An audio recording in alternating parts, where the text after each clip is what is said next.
مطهر عن الميكروب. انت عندك جرح حين لا قدر الله بتلعب كوره وجرح جرح، بدل ما تجيب دكتور للواد كمان هذا خلاص يبقى كم مجال دي بقى لازم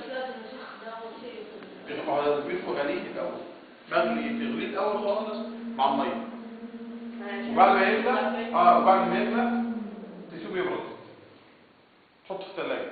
ده اذا كنت انت عايز تستعمله للضغط، ما عايز تستعمله للضغط تشربه عادي وهو حار ما في مشكله. خلاص اتفقنا؟ والتعقيم اهو مطهر عن الميكروب ومعقم. لازم يسخن التسخين عشان يقطع الميكروبات والبكتيريا والفيروسات والحاجات. والتاني نبدا بقى عشان نبدا بيه الاول. خلي نشرب الاخر. نبدا بالمسائل المطهر اللي هو عندنا اول واحد اللي هو تنظيف الباب.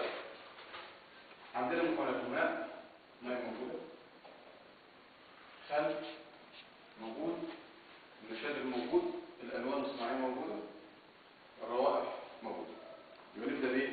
انت اهم حاجه واحد بس عشان حد ركزوا معايا عشان بعد كده مش انا بشرح لكم ايه الان. بيجي اي ضيف والدك يجي المدرسه يسال عنك ويقول له ابنك عامل كده، انا مش هتكلم، انت هتشرح معايا. خلاص يا مش هتقول لي بعد